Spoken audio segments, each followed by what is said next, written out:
Hello everyone, welcome back to my channel. और आज की वीडियो में हम सीखेंगे मे और माइट का यूज़। मे और माइट दो ऐसे मॉडल वर्ब्स हैं जो बहुत कंफ्यूजिंग है। हमें लगता है सेंटेंस में मे भी सही है और सेंटेंस में माइट भी सही है। For example, we may go for shopping today.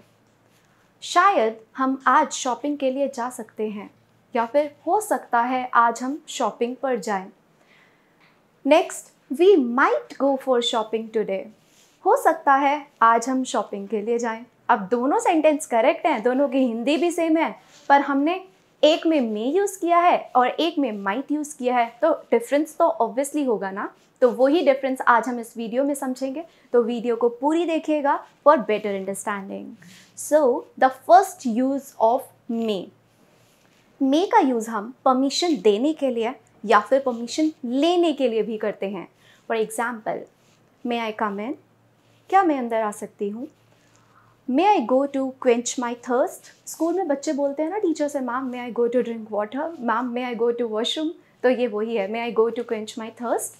तो यहाँ पर आपने परमिशन ली है। अब आप सोचेंगे परमिशन के लिए तो हम कैन का भी यूज़ करते हैं। यू आर राइट, पर जब हम परमिशन के लिए कैन का यूज़ करते हैं तब इनफॉर्मल कंडीशन होती है, और जब हम परमिशन के लिए मे का यूज़ करते हैं तो फॉर्मल कंडीशन होती है। Now what's the difference between informal and formal? Informal होता है जब हम अपने पेरेंट्स से, अपने फ्रेंड से, किसी रिलेटिव से परमिशन लेते हैं तो हम कैन का यूज़ करके लेते हैं।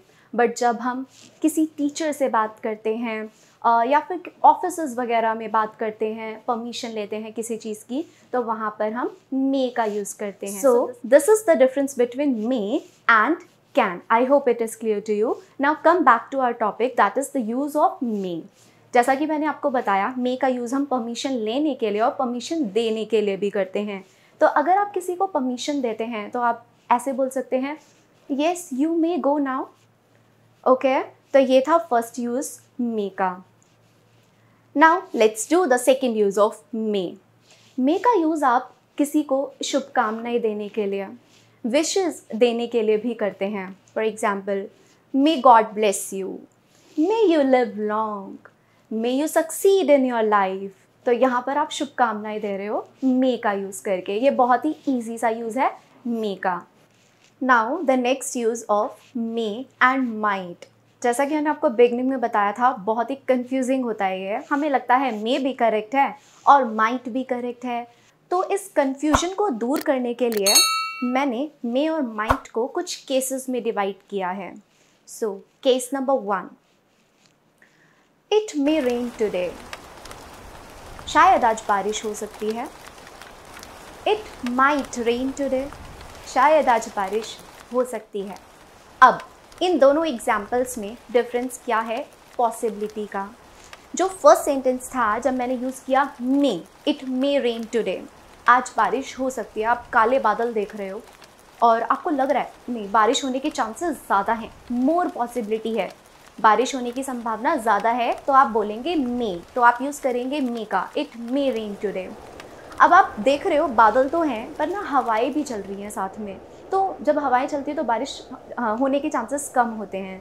तो आप बोल सकते हैं इट माइट रेन टुडे, बारिश शायद ही हो सकती है। ओके, आप देख रहे हो शायद ही हो सकती है, तो ये शायद ही शो कर रहा है less possibility.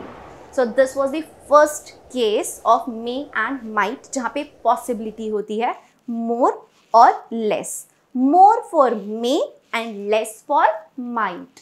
Now the second case, जब आप किसी की सुनी हुई बात किसी दूसरे पर्सन को बताते हैं तब माइट का यूज़ करते हैं।